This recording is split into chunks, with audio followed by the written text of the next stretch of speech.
news just in, you are looking at obviously a very disturbing live shot there. That is the World Trade Center, and we have unconfirmed reports this morning that a plane has crashed into one of the towers of the World Trade Center. CNN says right now is just beginning. Oh, there's another one. Another plane just hit.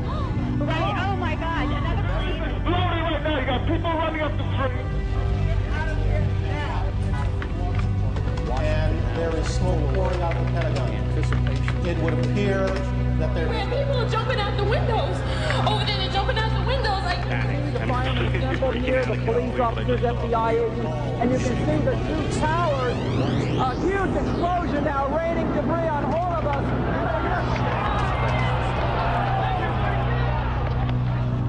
Another plane has crashed, this one about 80 miles south of Pittsburgh. The second building that was hit by the plane has just completely collapsed. The entire building has just collapsed. It folded down on itself and it is not there anymore.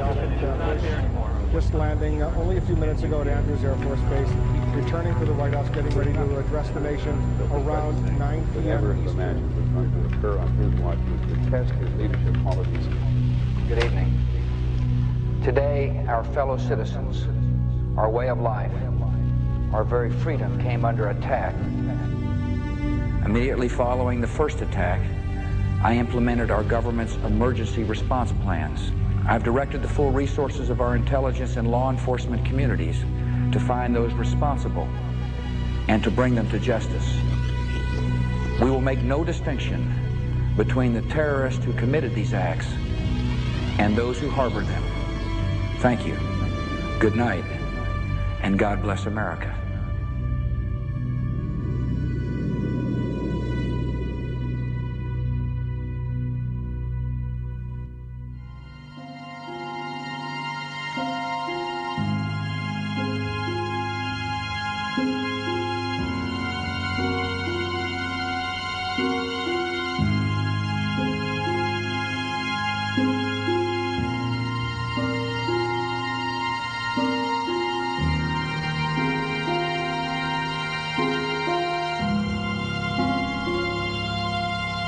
My name is Laurie Van Auken. My husband Kenneth Van Auken was killed on September 11th at the World Trade Center. He was on the 105th floor of the North Tower, which was the first building that was hit and the second building to collapse. My name is Patricia Casaza. I lost my husband, John Casaza. He worked for Cantor Fitzgerald on the 104th floor of the first tower.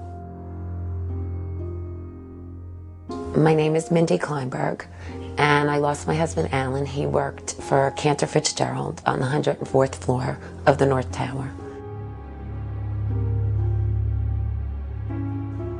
I got a message from him on the morning of September 11th saying that, I love you, I'm in the World Trade Center, the building was hit by something, I don't know if I'm going to get out, but I love you very much and I hope I see you later, bye. And I didn't make it to the phone on time to speak with him. I tried calling him back, and I was never able to reach him, so I never spoke to him again. I was actually doing laundry when I got a call from my husband. And he had thought that a bomb had gone off in his building. And by the time he had called me, he had checked all those avenues and said that the floor is already filling up with a thick black smoke, and I don't think we're going to make it. He said, I love you. Tell John that I love him, our son. On September 11th, 2001, 2,972 people from more than 80 countries were killed, leaving thousands of loved ones behind. While grieving continued for many, some began to move beyond their personal pain. My husband's service was in October, and then I think I went into angry mode, and that's when I started to question everything. I spent a lot of time on the computer. I started reading every single article that I could get my hands on. I mean, there was no sleeping at the beginning because We were grieving, it was hard to lay down, so I would spend all night just researching. I want to meet with the NSA, CIA, and the FBI together in one room. Out of the many who were researching on their own, 4 widowed mothers found each other. New Jersey residents Mindy Kleinberg, Patty Casaza, Lori Van Auken, along with Kristen Breitweiser, became known as the Jersey Girls. We became friends and like-minded. We all had questions. We all had questions, and we wanted answers. At the top of the family's growing list of questions, why had the U.S. military defenses failed to stop any of the 4 hijacked planes? The FAA alerted U.S. air defense units of a possible hijacking at 8:38 Tuesday morning. The last plane was reported to have crashed in Pennsylvania just after 10 a.m. That's almost 2 hours, where planes were flying around the skies of the United States with no military response. Coming across an article in a Canadian paper, the Jersey widows learned it had been a routine for NORAD, the military apparatus in charge of air defense, to scramble fighters to intercept planes during suspected emergencies. Fatal accident involving a Learjet flying across the women recalled one such incident that was heavily reported in 1999. Just 25 minutes into the flight, controllers lost radio contact with the pilots, and an Air Force F-16 on a training mission was sent to take a look. Ultimately, 6 military jets gave chase. The plane was tracked by the FAA on radar. At high levels, the military, even the White House, discussed what to do. Tell me what the difference was between those times and the day of September 11th. They wondered about the lack of immediate response by the president and his Secret Service detail. President Bush was in a Florida elementary school classroom that morning, where he sat for more than 7 minutes after being informed of the second attack. The Secret Service has an arrangement with the FAA. They had open lines after the World Trade Center. Tracking it by radar. And under these circumstances, they just move. They don't say, sir, or ask politely. They came in and said, sir, we have to leave immediately, and grabbed me and literally grabbed you and moved you. Yeah. Immediately following the first attack, I implemented our government's emergency response plans. If people fell down on the jobs by not informing those who were in leadership positions, who had the power to do something, why were we not looking at what our protocols were there so that we could fix it going forward?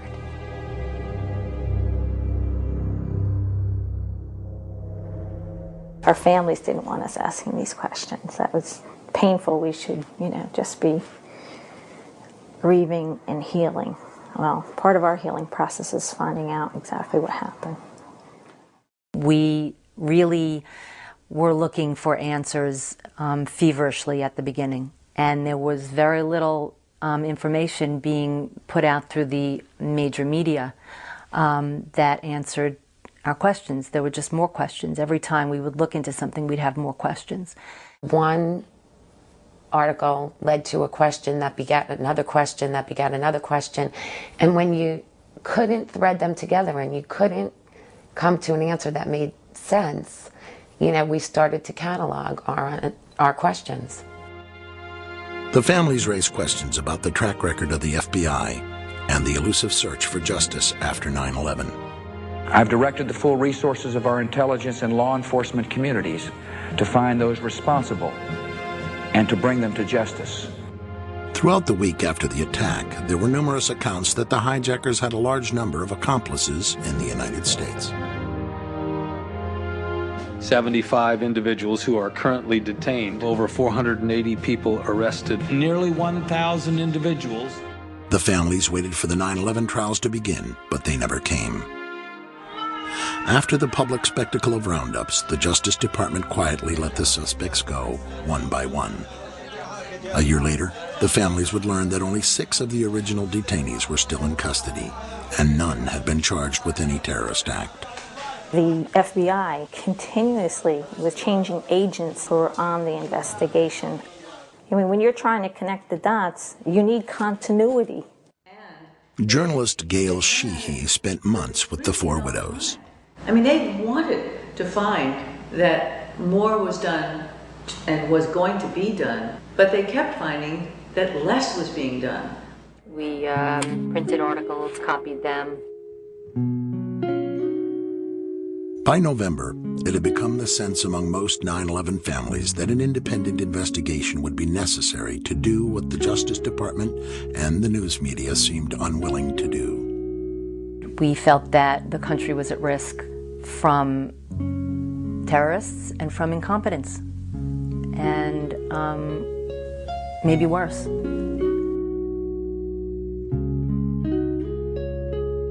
They'd get a little outside Washington, they'd stop at a red light, and they began wriggling out of their capri pants and putting on their nice little skirts and suits so they could go around all the offices of Congress, bedevil these members of Congress and say, what are you doing about this? Soon, a 9/11 Commission bill was being sponsored in Congress. Senator Tom Daschle said last week that you called him several times and urged him not to investigate the events of September 11th. Tom's wrong. He has, I think, in this case, well, let's say a misinterpretation. He said on one occasion that the president asked him to do that at a breakfast meeting. Are you now saying that they weren't asking to block an investigation? Lori was an independent. Mindy was definitely a Democrat. Actually, Kristen and myself voted for President Bush in the first election. And yet, even though he should have been our biggest advocate, he turned into one of our biggest adversaries.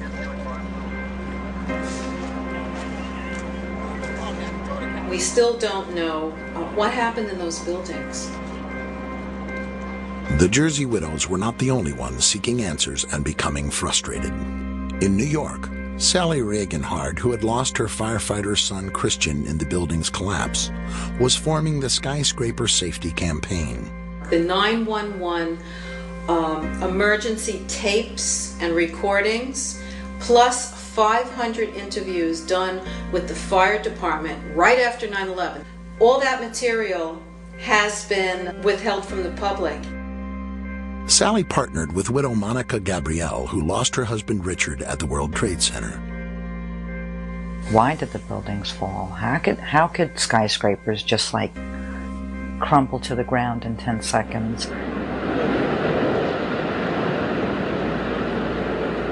Never before or since had fire caused a steel-framed building to collapse. World Trade Center Building Number 7, never hit by an airplane, also collapsed that evening. Building 7 ablaze at the moment and apparently getting ready to collapse.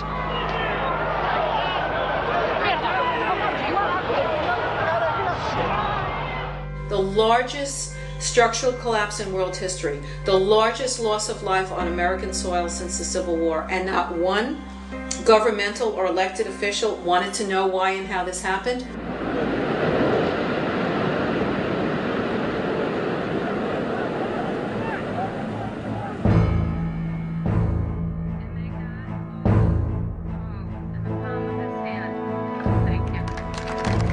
Realizing strength in numbers, 9/11 families rallied at the Capitol to press for answers.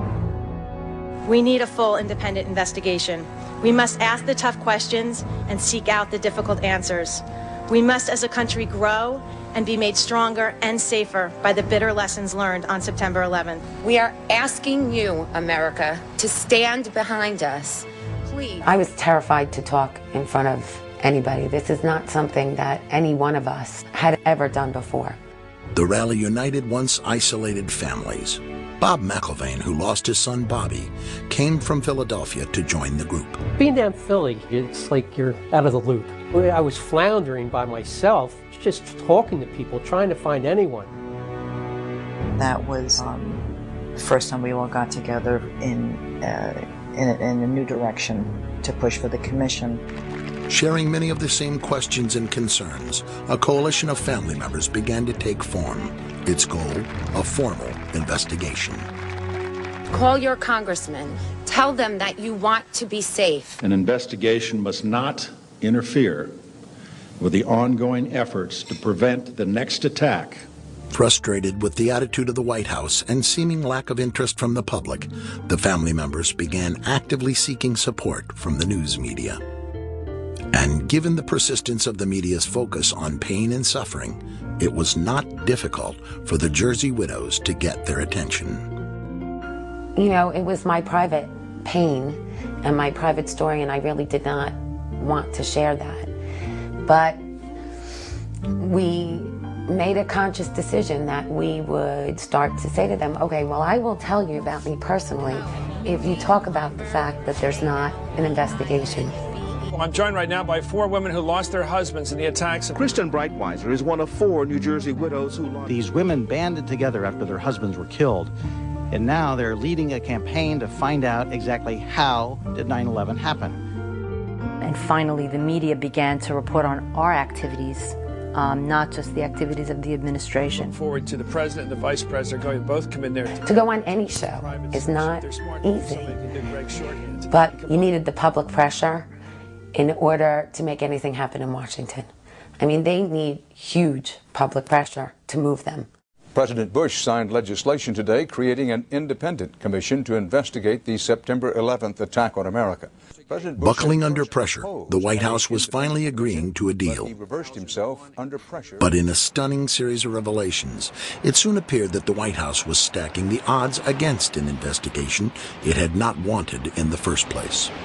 The president named a supporter, Dr. Henry Kissinger, Secretary of State in the Nixon and Ford administrations, to head the panel. He has a penchant for secrecy, which is not what's needed here. There are questions about his role in Vietnam, his role in the coup in Chile. Several family members approached Kissinger and requested a meeting at his office in New York. Prior to the meeting, Kristen Breitweiser conducted a thorough investigation of Kissinger's potential conflicts of interest. Probably much to the chagrin of some of the people in the room, Lori asked some very pointed questions. Would you have any Saudi American clients that you would like to tell us about? And he was very uncomfortable, kind of twisting and turning on the couch. And then she asked whether he had any clients by the name of bin Laden. And he just about fell off his couch. Former Secretary of State Henry Kissinger stepped down from the position Friday. We thought the meeting went well. I wouldn't want to be in the way of some of these families. I mean, they're... Kissinger was soon replaced by Tom Keene, a former New Jersey governor, and former Congressman Lee Hamilton, who had chaired the House Intelligence Committee. The remaining 8 commissioners were all former D.C. insiders and lawyers, evenly split between Republicans and Democrats. Remember, in the 90s, they spent $100 million investigating Clinton's sexual exploits. $100 million. And they first allocated only $3 million to investigate the murder of 3,000 people. The budget was eventually raised to $14 million, but the investigation was also given less time than they had wanted, a year and a half. To monitor the commission, leading victim relatives established the Family Steering Committee. The group provided the commissioners with hundreds of well-researched questions for which they expected answers.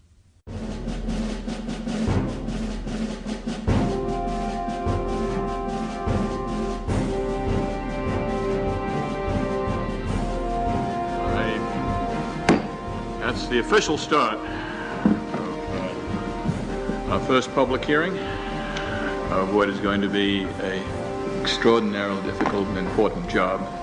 In March of 2003, 441 days after the attacks, the official investigation began in New York. Much, Mindy Kleinberg from September 11th Advocates. On the morning of September 11th, my 3-year-old son Sam and I walked Jacob 10 and Lauren 7 to the bus stop at about 8:40 a.m. Brad was 24 years old and the oldest of our 3 sons. Family Steering Committee members were among the first to testify before the commission. Hey Mom, it's Brad.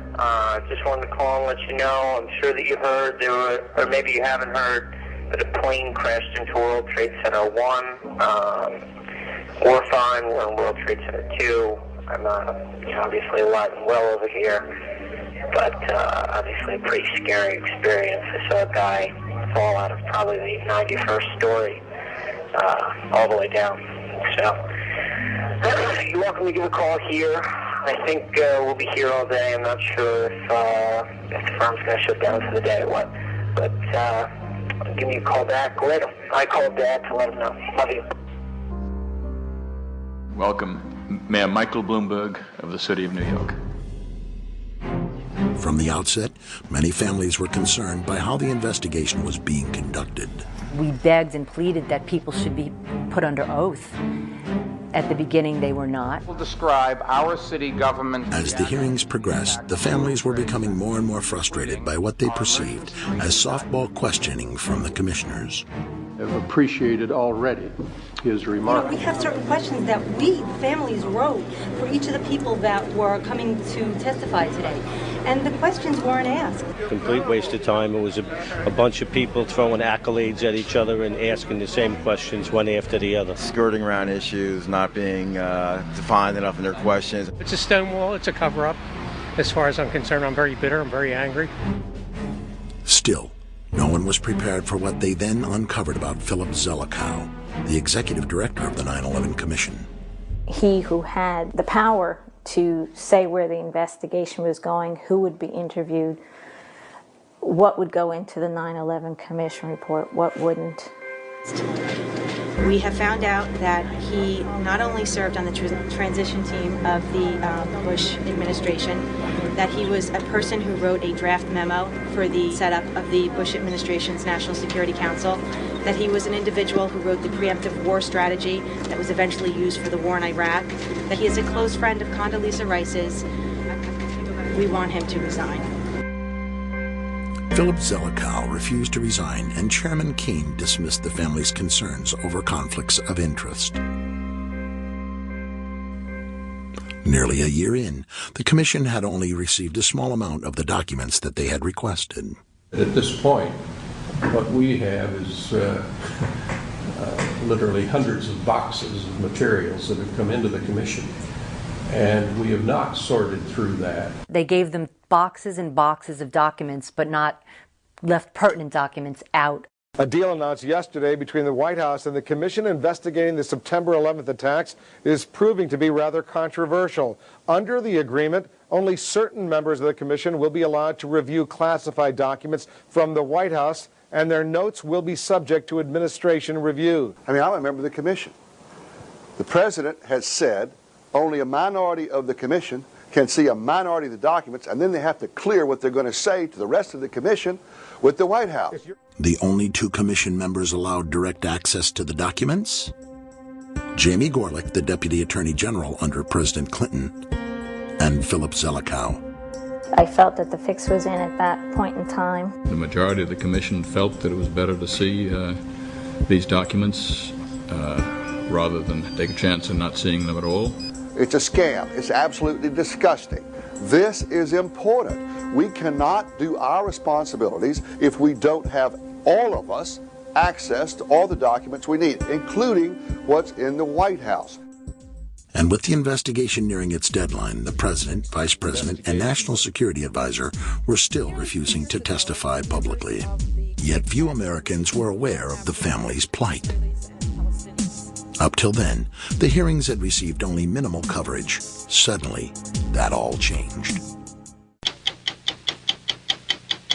In testimony before the 9/11 Commission later this week, and in a new book to be published tomorrow, Against All Enemies, Clark will tell the story of what happened behind the scenes at the White House before, during, and after September 11th. To the loved ones of the victims of 9/11, your government failed you. Those entrusted with protecting you failed you. And I failed you. Mr. Clark is the first person that has apologized to the families. Clark's testimony provided the families with the timely leverage they needed to increase public pressure on reluctant White House witnesses. The Bush administration will allow National Security Advisor Condoleezza Rice to testify publicly before the 9/11 Commission. For President Bush, it was a dramatic reversal. I've ordered this level of cooperation because I consider it necessary to gaining a complete picture of the months. And even the President and Vice President agreed to meet with the Commission, but with a catch. They insisted on meeting together behind closed doors and not under oath. President.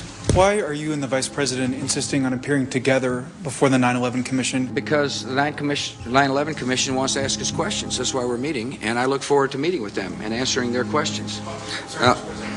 Why you're appearing together rather than separately, which was their request? Because it's a good chance for both of us to answer questions that the 9/11 Commission is looking forward to asking us, and I'm looking forward to answering them. Let's see. We have to have one story, so I'll say part, and if I get it wrong, hedge a little bit and give me the next. I want to thank the chairman and vice chairman for giving us a chance to share views on different subjects. And they had a lot of good questions, and I'm glad I did it. I'm glad I took the time. What topic did the commissioners want to spend most of the time on? It's probably best that I not go into the details of the conversation. The President and Vice President of the United States, don't you think they should be able to stand up and speak their own words? They should go under oath. They should be, yeah, in public. Don't you think that the families deserve to have a transcript or to be able to see what you Adam, said? you asked me that question yesterday. I got the same answer, yeah. In July 2004, the Commission published its final report, the result in part of the family's 2.5-year struggle for answers. 2.5 million pages of documents. We've interviewed over 1,200 individuals, including experts and officials past and present. And you've produced a truly bipartisan report that honors the thousands who died on 9/11, honors their grieving family members. Thank you for creating a report that may be one of the most important publications of our age. Commission members have worked hard and served our country well. I speak for all Americans in thanking them for their fine work. We, waited for the report to come out and were hopeful. I was always hopeful that we would get a report that answered my questions. However, the Commission report failed to meet many of the family's expectations and concluded that 9/11 was merely a failure of imagination. The percentage of the questions that got answered was very, very low. I'd say maybe 30% got touched upon, 70% didn't. The stuff that's included is the stuff that they really didn't have too much choice in including because they knew what we knew. You can do an investigation, and if you don't really want to research an area, you just don't look at it. If you don't ask them all the questions or you don't let them tell you the whole story, then you could write a report based on half truths.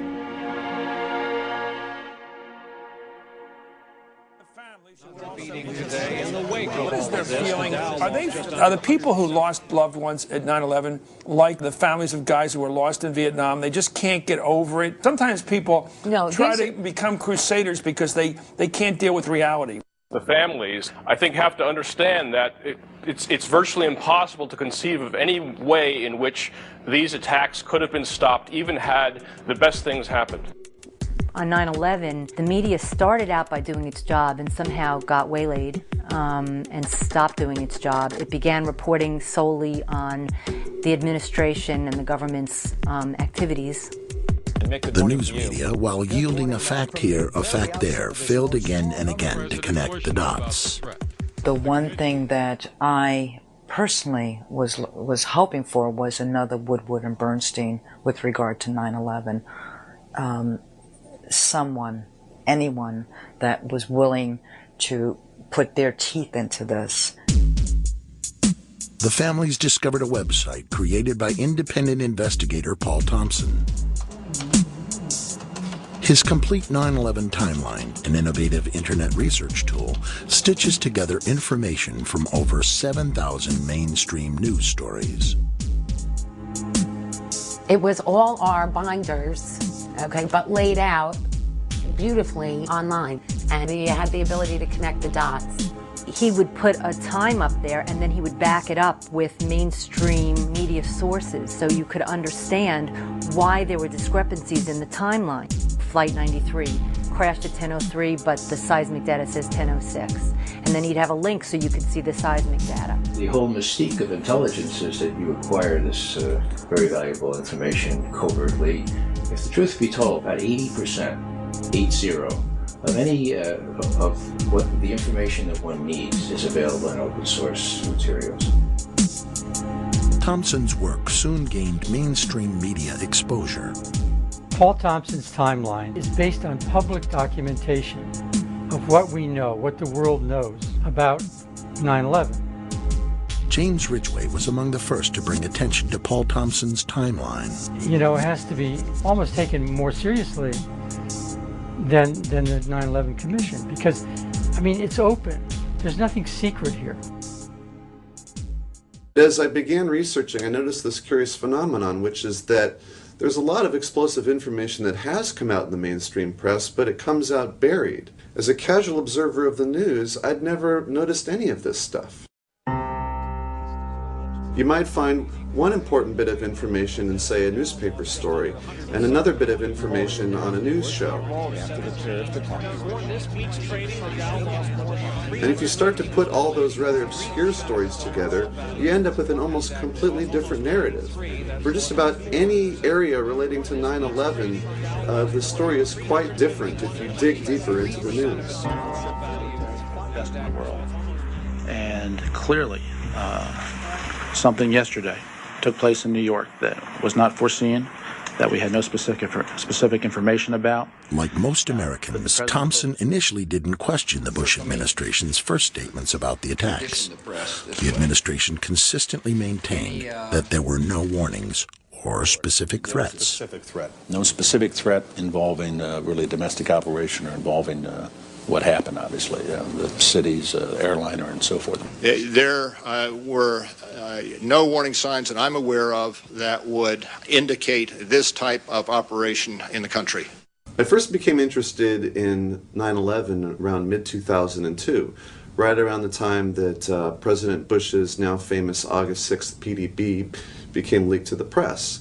President Bush was told in August that Osama bin Laden might be planning an attack involving the hijacking of U.S. aircraft.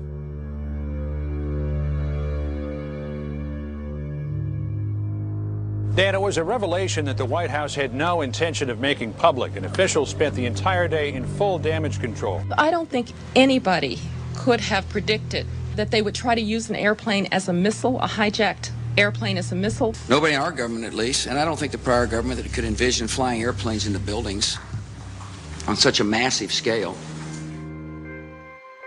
His interest peaked. Thompson began to search for news stories that might help him determine exactly how aware the White House had been of al-Qaeda's desire to use planes as weapons. He was quickly able to compile a wealth of examples that any journalist should have been able to find. One of the earliest dates back to 1995. It was codenamed Operation Bojinka, a terrorist plot to use commercial planes to attack U.S. targets. Ramzi Youssef, the bomb maker responsible for the 1993 World Trade Center bombing, had fled to the Philippines, where police discovered his bomb factory. Youssef again escaped, but his accomplice was arrested and spilled the chilling plot. Operation Bojinka, a plan to blow up multiple airliners over the Pacific, was heavily reported, but Thompson noted most journalists failed to mention the second aspect of the plot. Only CNN International dug deeper into this story. In confidential documents from the Philippines obtained by CNN, the plan was clear. He will board any American commercial aircraft, control its cockpit, and dive it at the CIA headquarters. Other buildings targeted the Pentagon and the World Trade Center.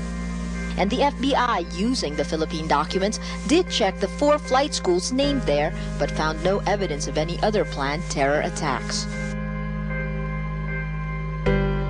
Only NBC reported a stunning confession by a man allegedly trained by bin Laden. It was over a year before 9/11, a Pakistani-British man told the FBI an incredible tale, that he'd been trained by followers of Osama bin Laden to hijack airplanes, and he confessed he was now in America to carry out an attack. Khan was recruited into al-Qaeda at a British mosque, then flown to Lahore, Pakistan for hijack training in a Mach 767 cockpit before being sent to America, where he was told he would hijack a plane from JFK and fly it into a building. I told him before the 9/11 about more than a year we hijacking in America airline. Khan claims he got cold feet. Instead of meeting his contact, he slipped away, gambled away all his money, and in fear turned himself in and confessed. I've been to Pakistan. I know about this hijacking, something going on. NBC News has learned Khan passed not one, but 2 polygraphs. A former FBI official says Newark agents believed him, but word came from headquarters, quote, return him to London and forget about it. Access to this exclusive footage from NBC is now restricted. July 2001, according to 60 Minutes, Egyptian intelligence received a report that 20 al-Qaeda had slipped into the U.S. and 4 of them had trained on Cessnas.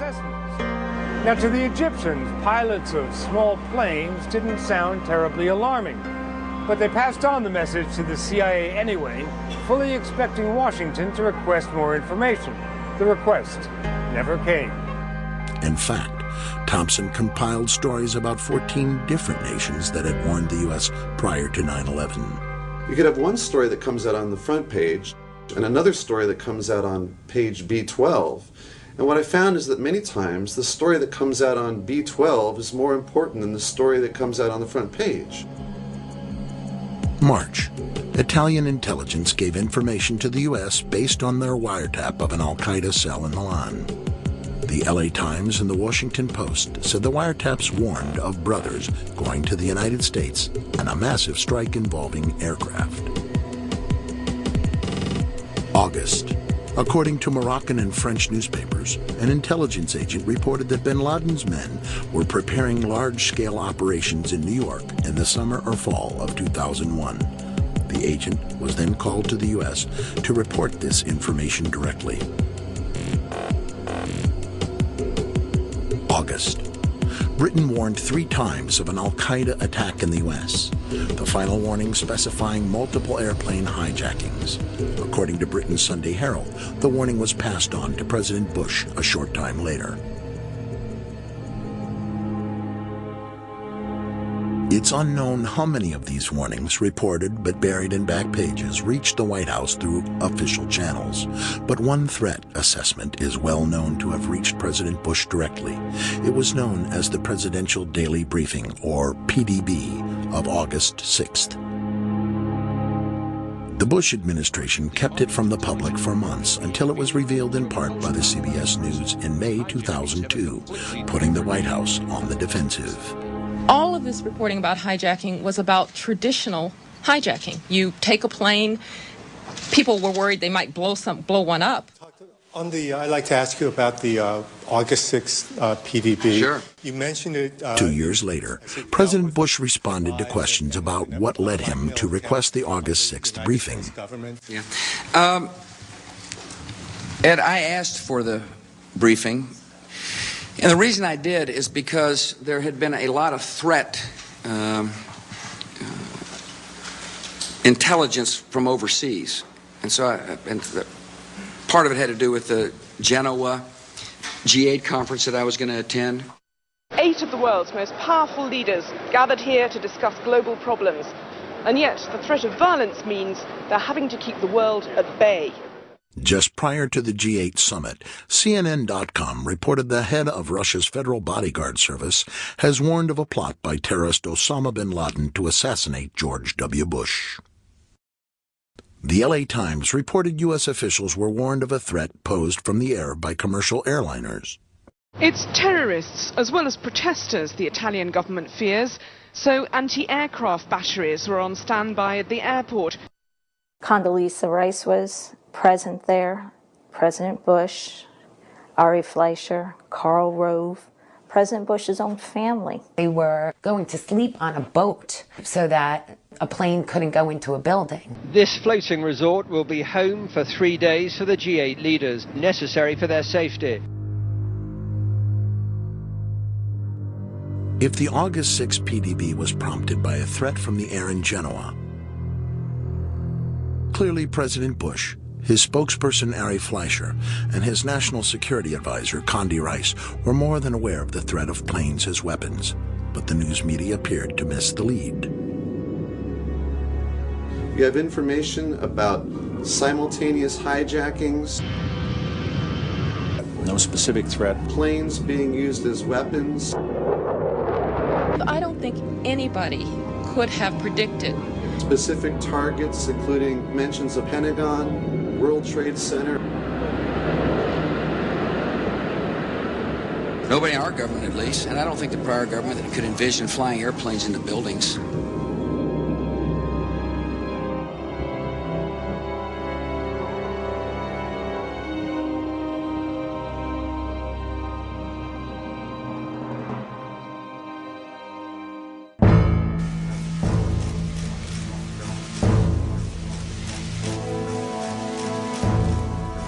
Dr. Rice, would you please rise and raise your right hand? You swear or affirm to tell the truth, the whole truth, and nothing but the truth. In April 2004, public pressure finally forced the White House to allow Dr. Rice to testify before the 9/11 Commission to answer questions about the PDB and the nature of warnings given the administration. The threat reporting that we received in the spring and summer of 2001 was not specific as to time, nor place, nor manner of attack. Almost all of the reports focused on al-Qaeda activities outside the United States. This sat in stark contrast to the warnings well documented in Thompson's timeline. What the August 6th PDB said, and perhaps I should read it to you. We would be happy to have it declassified in full. When she was testifying, one Ben Venice was really trying to get into the nitty-gritty. Did you tell the President at any time prior to August 6th of the existence of al-Qaeda cells in the United States? First, let me just make certain. If you could just answer that question, first, because I only have a very limited... I understand, Commissioner, but it's Did important, you tell the President? That I also address... It wasn't like a trial. You couldn't grill these people till you got the answer. I really don't remember, Commissioner, whether I discussed this with the President. Just let me move on, if I may. There were no specifics. And what about August 6th? What did August 6th memo say? And then she would start going off. It was historical information based on old reporting. There was no new threat information, and it did not, in fact, warn of any coming attacks inside the United States. And what was the title of the memo? I believe the title was Bin Laden Determined to Attack Inside the United States. Now, the PDB... 2 weeks later, the White House finally declassified the PDB. There's lots of examples where it's a domestic threat. Bin Laden told followers he wanted to retaliate in Washington. You know, Bin Laden was planning to exploit the operatives' access to the U.S. to mount a terrorist strike. Abu Zubaydah was planning his own U.S. attack. Less FBI information since that time indicates patterns of suspicious activity in this country consistent with preparations for hijackings or other types of attacks, including recent surveillance of federal buildings in New York. That's present tense and domestic. Ari Fleischer came out right after September 11th and said there were no warnings. I watched him tell me there were no warnings, okay? I want to know why nobody has gone back and said, what did he mean? Howard Dean recently seemed to muse aloud whether you had advanced knowledge of 9/11. Yeah. Look, there's time for politics. And, you know, it's time for politics, and it's an absurd insinuation.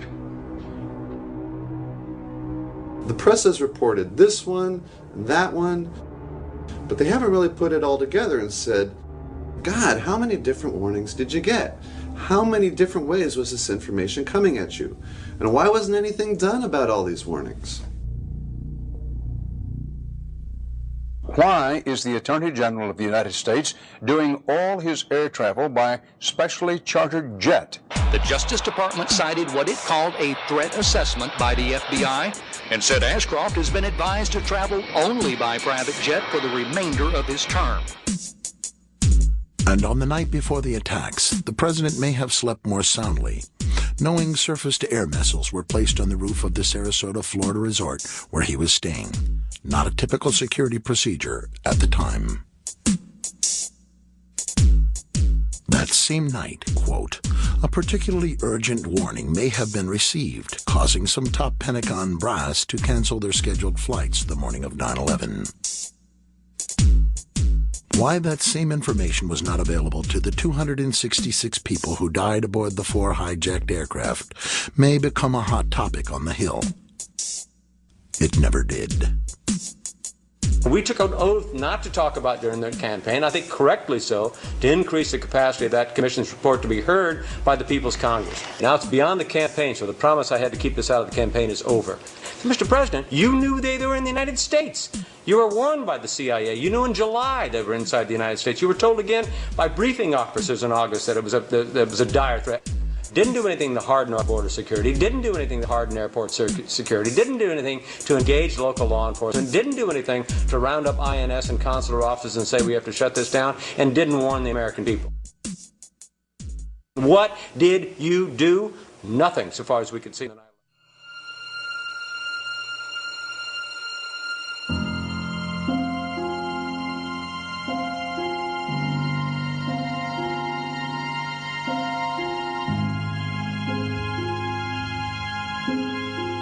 The government first said there were no warnings. There were. Then the White House insisted the warnings were not specific as to where, when, or how. The 9/11 families and the timeline connected the dots where the media didn't. There were many warnings. Most were detailed, some were urgent, and yet little or no defensive action was taken by responsible officials, except for their own personal protection. The public was better informed in the summer of 2001. Lives would have been saved. Maybe the attacks wouldn't have been prevented. Lives would have been saved. My husband was in Tower 2. If he knew that it was a terrorist attack, he wouldn't have stayed in the building. When they were told that the building was secure and to stay at their desk, maybe they would have left. Maybe, those who thought that the first attack was an errant plane would have thought differently and responded differently. But again, we weren't given the information to make any of these decisions for ourselves. Even as the first tower burned on every channel that morning, no one on the federal level who had received warnings all summer called New York to order an evacuation of Tower 2. No one ordered fighters to perform any timely defensive action against the remaining hijacked planes. No one responded adequately to the crisis. It has been said that the intelligence agencies have to be right 100% of the time, and the terrorists only have to get lucky once. This explanation for the devastating attacks of September 11th, simple on its face, is wrong in its value. Because the 9/11 terrorists were not just lucky ones. They were lucky over and over again. When you have this repeated pattern of broken protocols, broken laws, broken communication, one cannot still call it luck. If at some point we don't look to hold the individuals accountable for not doing their jobs properly, then how can we ever expect for terrorists to not get lucky again?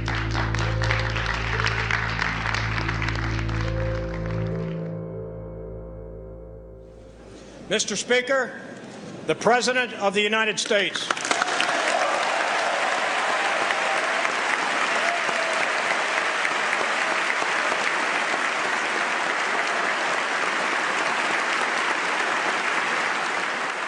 On September the 11th, enemies of freedom committed an act of war against our country.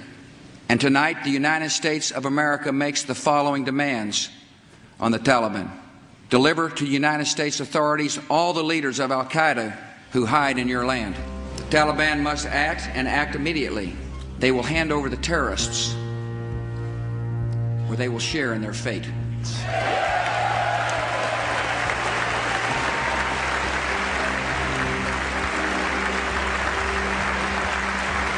We have a live picture that we're showing from Kabul. American ground forces at this hour are penetrating Afghanistan. Mazar-e-Sharif apparently has been taken. We had reached to the outskirts of Kabul. One of Osama bin Laden's top lieutenants was killed. One of the infamous al-Qaeda caves. Plenty of room for some fighters to hide when the American bombs start to fall.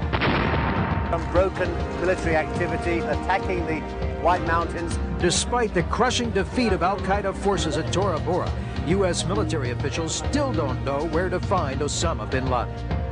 This is Tora Bora, the remains. The rest of the Afghan fighters are headed home. The caves of Tora Bora conquered, a terrorist shelter, now just a hole in the ground. The distinguished interim leader of a liberated Afghanistan, Chairman Hamid Karzai.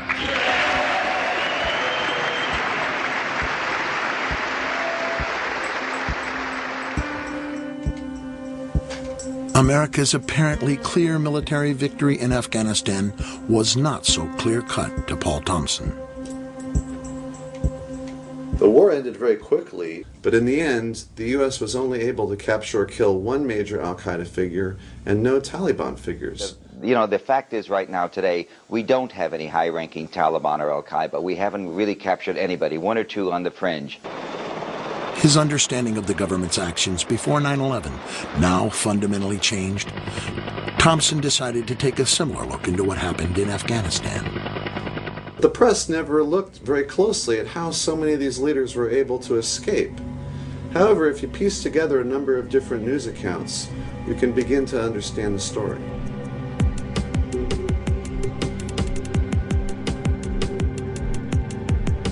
Early November, the London Times reported bin Laden's closest advisors all escaped in a late-night convoy from the Afghan capital of Kabul. An eyewitness reported, "We don't understand how they weren't all killed the night before, because they came in a convoy of at least 1,000 cars and trucks. It must have been easy for American pilots to see the headlights." By the 10th, bin Laden had joined the convoy in Jalalabad.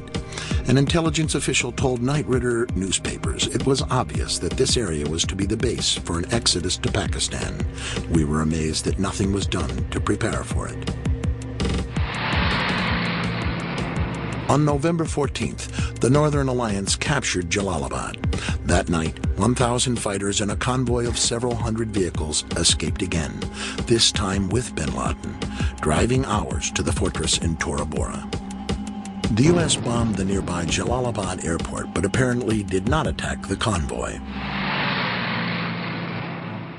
November 15th, at the cave complexes of Tora Bora, an estimated 1,600 of bin Laden's fighters are now surrounded. The most important battle of the war begins.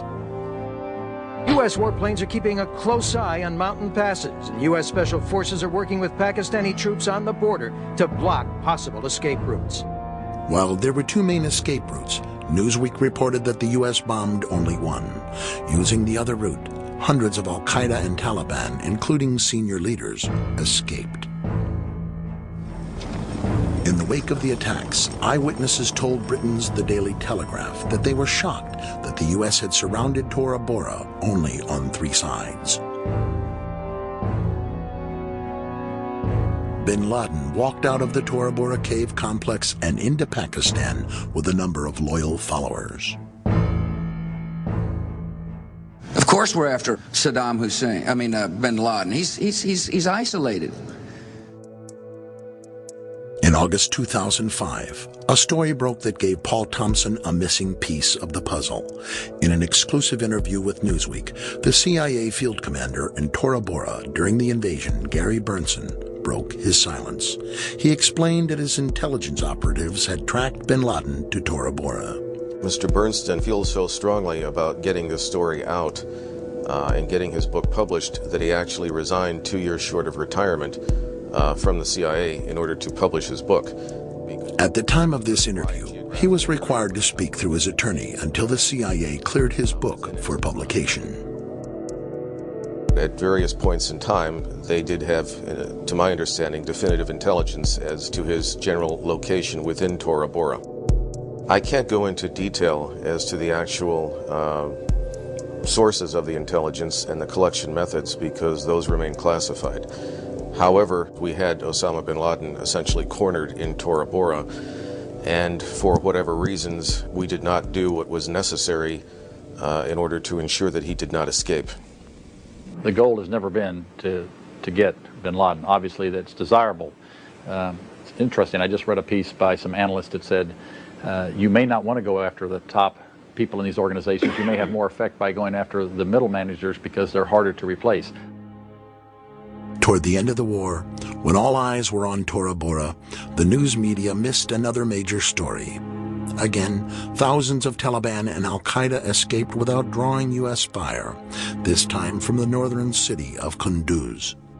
The Taliban's only stronghold in the region has all but fallen to the forces of the Northern Alliance.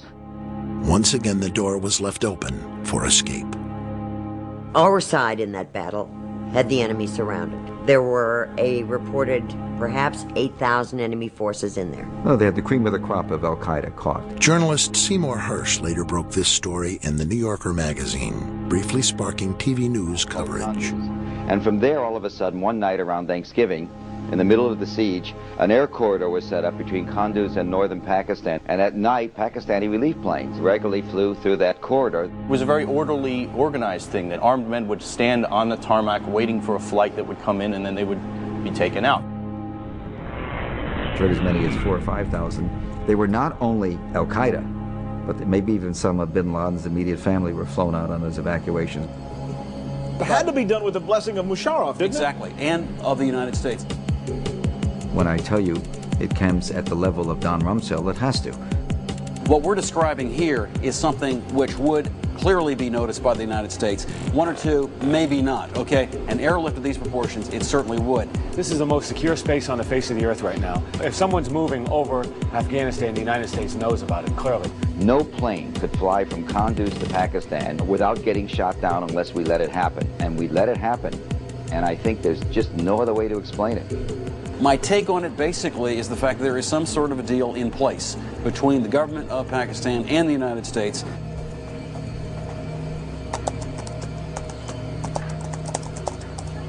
Intrigued, Thompson looked deeper into Pakistan. His timeline showed Osama bin Laden was reportedly last seen in Pakistan after escaping from Tora Bora. CBS News has exclusive information tonight. But thanks to an in-depth investigation by CBS, he also learned bin Laden was in Pakistan on the eve of 9/11. Bin Laden was spirited into this military hospital in Rawalpindi for kidney dialysis treatment.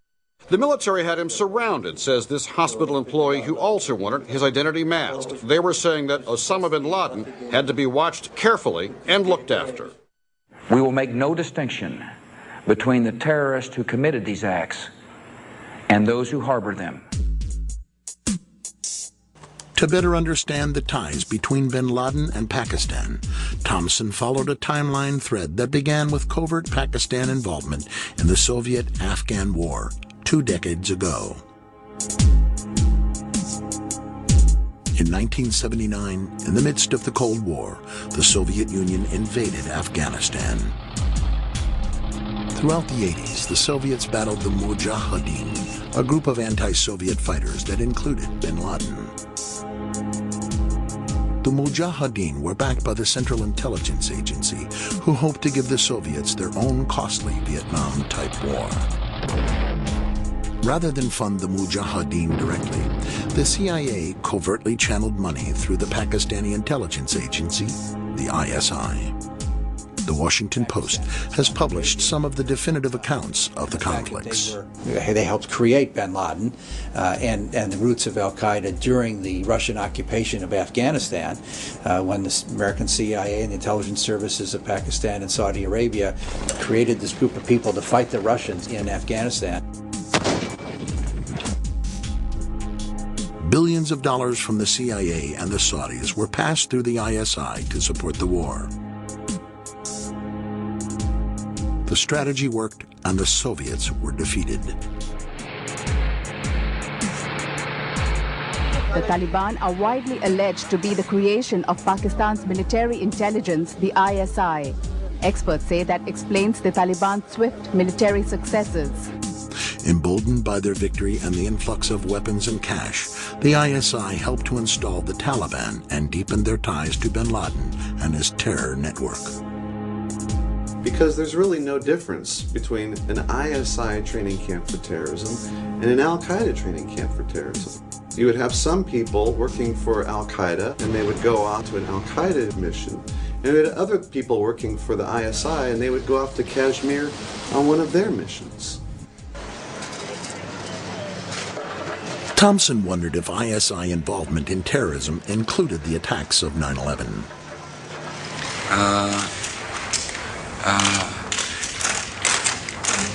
We will give the Pakistani government a chance to cooperate and to participate as we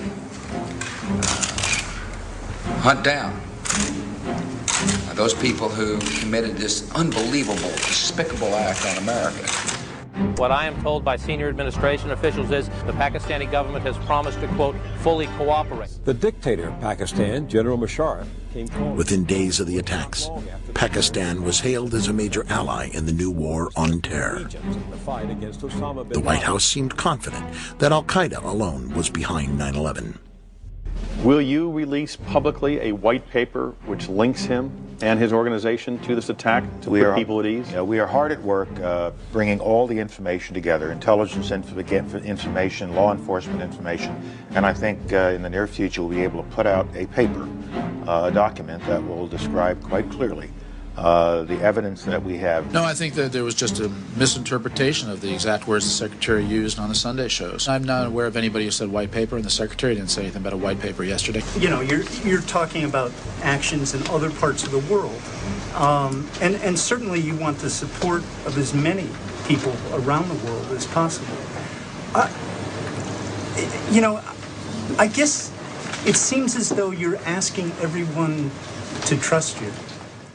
I mean, logic tells you they couldn't have done it alone. This was a sophisticated plot. Bin Laden was not capable of doing this by himself and his group. So who was capable? Obviously, there has to be much more of an investigation in Pakistan. But on October 1st, the FBI discovered evidence linking the alleged hijackers and al-Qaeda by following a money trail that ended at Mohammed Atta in Florida. Suspected hijacker Mohammed Atta received wire transfers via Pakistan and then distributed the cash via money orders bought here in Florida. A senior law enforcement source tells CNN the man sending the money to Atta is believed to be Ahmed Umar Saeed Sheikh. He reportedly is controlling certain aspects of the financial transactions of the al-Qaeda network. Once a standout student at the London School of Economics, the British-born son of Pakistani parents speaks 5 languages. The story made news in every major newspaper. With 9/11 paymaster identified as an alleged al-Qaeda moneyman, it seemed that the U.S. finally had its proof that al-Qaeda was involved. The U.S. war on terror could now move ahead. But what most of his post-9/11 reports about Omar Saeed Sheikh had failed to mention was that at the same time Sheikh dropped out of the London School of Economics to presumably join al-Qaeda. He had also joined the ISI. Arresting officer A.K. Jain says, under questioning, Omar Sheikh admitted he was supported by the Pakistan government's intelligence service, the ISI. He had told me that. He admitted to you? Oh, yes. And after his release, it was very clear that he was provided protection and safe haven in Pakistan with the direct support, with the knowledge, and obviously with the connivance of the Pakistani intelligence. Only 2 days after the invasion of Afghanistan, the Times of India reported the FBI discovered credible evidence that $100,000 was wired to alleged hijacker Mohammed Atta by 9/11 paymaster Omar Saeed Sheikh on the orders of the ISI director, Lieutenant General Mahmoud Ahmed. Had that been the head of the Iraqi intelligence agency, do you think we would have heard of it? You have to understand that Lieutenant General Mahmoud Ahmed was a key player. William Pepper is an international lawyer and consultant to the Pakistani government.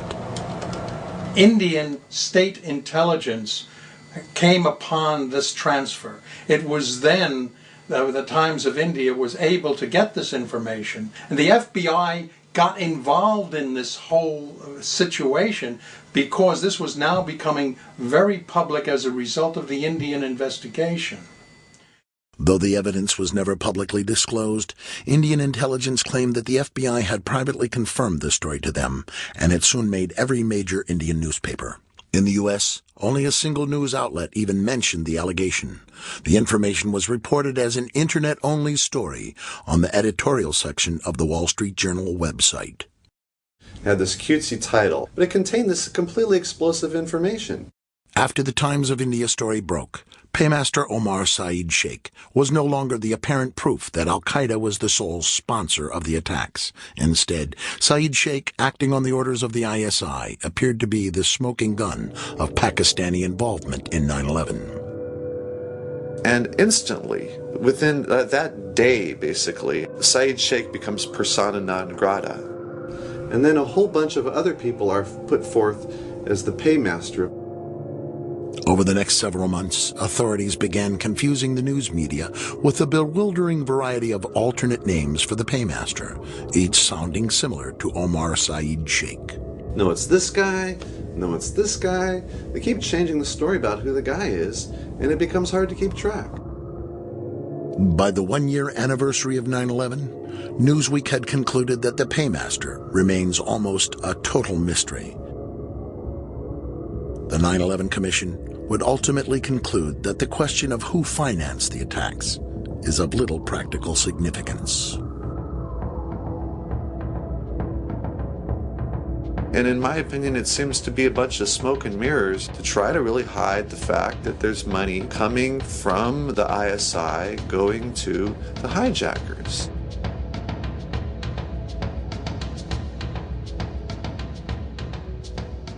If we were really going after the people who sponsored al-Qaeda, wouldn't we be bombing Pakistan?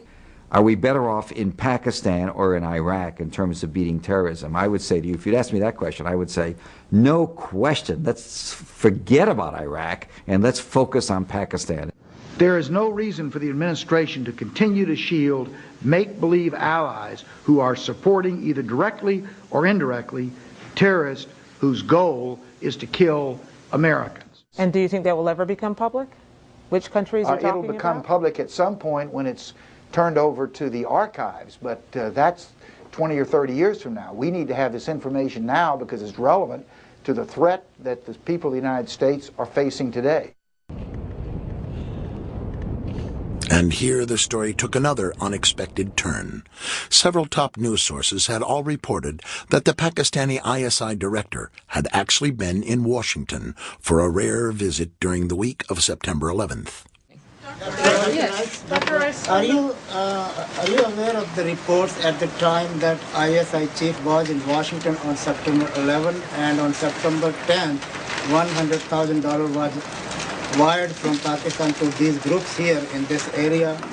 And why he was here? Was meeting with you or anybody in the administration? I have not seen that report, and he was certainly not meeting with me. Yes?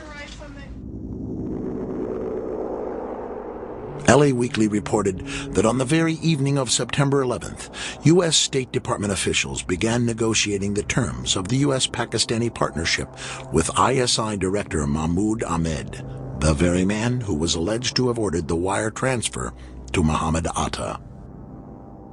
The talks continued over the next several days before the Lieutenant General returned to Pakistan on September 14th. But an undercover operative named Randy Glass says he can prove that USA officials knew about the ISI role in 9/11, even as they chose to partner with Pakistan. The revelation came in yet another largely overlooked story, this one reported by Dateline NBC.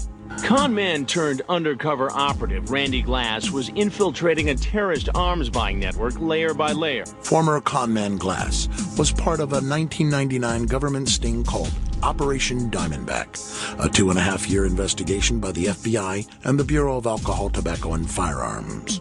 On July 22, 1999, Glass flew to New York for a meeting here at the trendy Tribeca Grill. It was dinner for 4.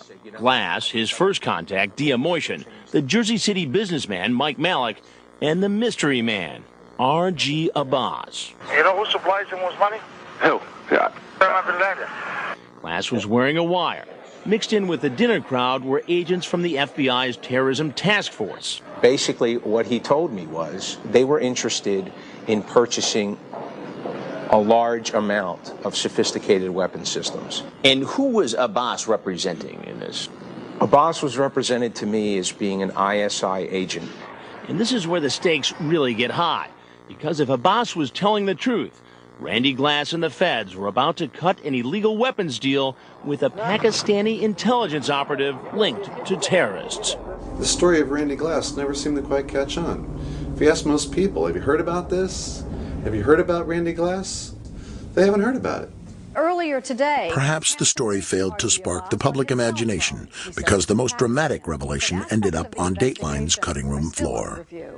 I had been threatened by FBI agent Steve Brodowski that if I mentioned any of that, I would be charged with obstruction of justice. 2 months later, the Palm Beach Post ran this story. During the course of the conversation, I asked him exactly what his intentions were. After dinner, as we walked outside, he pointed in the direction of the World Trade Center and said, "Those towers are coming down."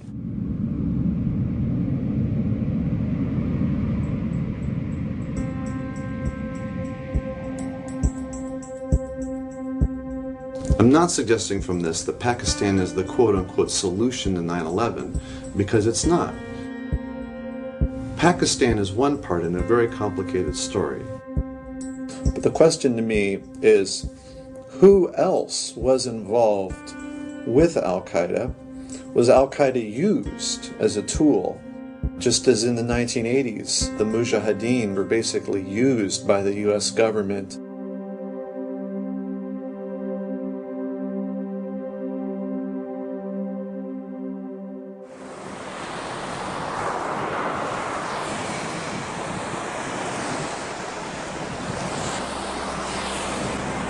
In August 2004, after the 9/11 Commission had disappointed so many of the families with its report, Paul Thompson's completed timeline was published as a book by HarperCollins. The recurring themes of Paul Thompson's timeline are clear: no accountability, few answers, and many missed leads. The sponsors of the attack yet to be confronted. Is the fact that there is some sort of a deal in place between the government of Pakistan and the United States. The men named as the culprits allowed to escape. But we haven't really captured anybody, one or two on the fringe. And the government officials who ignored warnings before 9/11, still in their positions. I don't remember the Al-Qaeda cells as being something that we were told we needed to do something about. Still, despite years of investigation and advocacy by the families and others, the official story of what really happened on September 11th remains little changed. What is democracy? You know, it's government by the people. It's a simple equation, okay? The biggest part of democracy is the media. They have to hold everyone accountable. You know, it would be impossible as a citizen to be up and informed on every single topic because it took us thousands of hours of research in order to be informed enough to ask the right questions here. And that's where you need media, because you know what? Somebody has to be out there connecting the dots. And we don't have that. Good morning, everyone. Thank you very much, Diane and Charlie. Please don't go away, because I think news reporting has drastically changed since 9/11. Rebecca Abrams, an assignment editor with ABC News. The reporting now, there is always use of caution in how we cover a story. For those tuning to the internet rather than network news, online buzz about President Bush in the Florida classroom had started within weeks of the attacks. But most Americans remained unaware. For nearly 3 years, the footage gathered dust on newsroom shelves as the networks avoided the issue in their anniversary retrospectives. ABC News is going to be with you all day long, bringing you the events of the day, starting with the memorial here. They seemed to go out of their way to avoid exposing the president's lack of response. The president thought for a second or two about getting up and walking out of the room, but the drill was coming to a close and he didn't want to alarm the children. Instead, Bush pauses, thanks the children. Thank you all so very much for showing me your reading skills. And heads for the empty classroom next door. This is Michael Moore. Finally, into the void created by the news media glossing over the discomforting issues came filmmaker Michael Moore with his record-breaking film, Fahrenheit 9/11. Sharply critical of the administration, the film sparked controversy and fiery attacks on Moore himself, including during prime time at the Republican National Convention. Please, my friends. He's certainly not a disingenuous filmmaker. Why had it been left to McCain's disingenuous filmmaker to bring these questions to the American public? Fahrenheit 9/11, which is based a lot on our reports at BBC television on my book. ABC News has free access to everything we do at BBC television. We say, go ahead, run it. Run the story. You don't like the way Michael Moore does it? You think it's too polemical or biased? Fine. Run the hard news, buddy. It's on AP, it's Bulletin Crash. We are every day kicking and screaming in the newsroom, trying to get stories out. But we could do a story and it might not make air. You have someone from the corporation making the editorial decisions. These are not journalists. Another reaction from the administration now, and again, not exactly... With the stifling of dissent on the rise in America after 9/11, the tough questions were not asked, much less answered. You know, there was a time in South Africa that people would put flaming tires around people's necks if they dissented. And in some ways, the fear is that you'll be necklaced here. You'll have a flaming tire of lack of patriotism put around your neck. Now, it's that fear that keeps journalists from asking the toughest of the tough questions. So all this information keeps popping out here and there, but what happens is that no one wants to take the ball and run with it because all the information's there. If we could put it together and get it into the Washington Post as a 10-day series, and people are saying, unbelievable. The facts were dribbled out and over such an extended period of time that I think that effect was lost on the American public.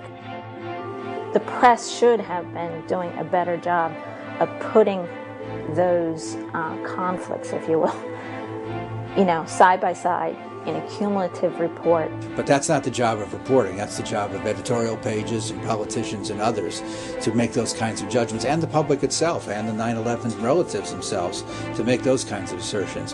All we can do in our reporting is report facts. And we have reported those facts, and we have held those facts up against public statements at the time, which is why they know that that's what took place from our reporting.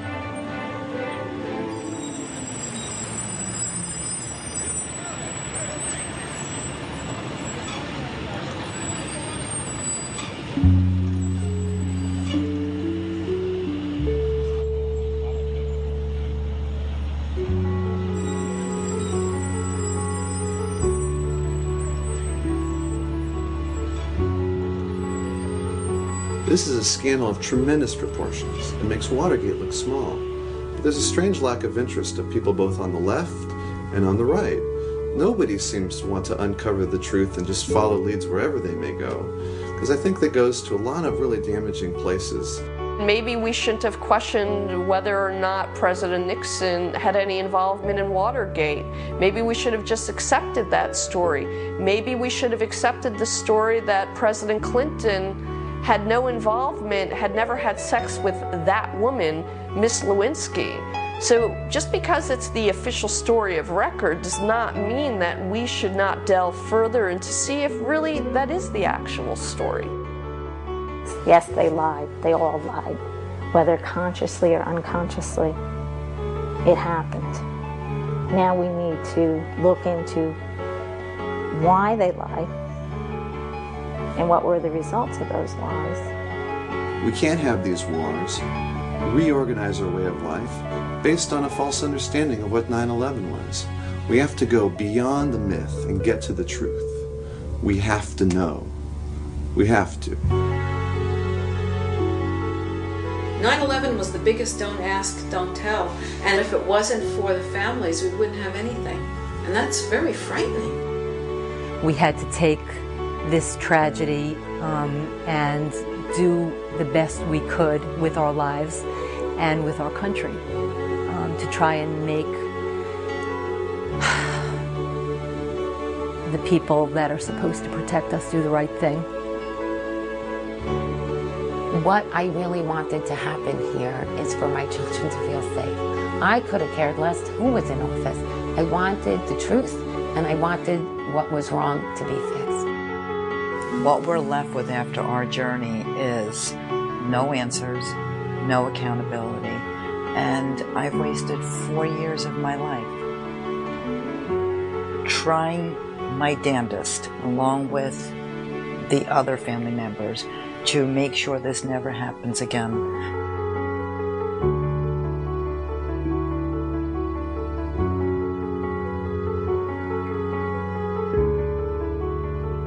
Let me just say something real quickly about my son, please.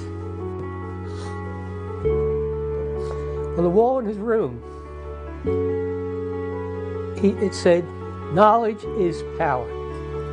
I am only doing this for one reason and one reason only, to carry on his legacy.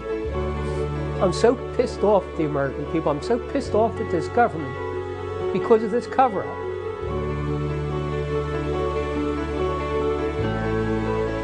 John Gerard Coughlin.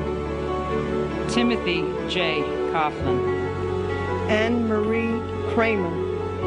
Christopher Seaton Kramer. And my big brother, Wade Brian Green. We miss you, we love you, and you are always in our hearts.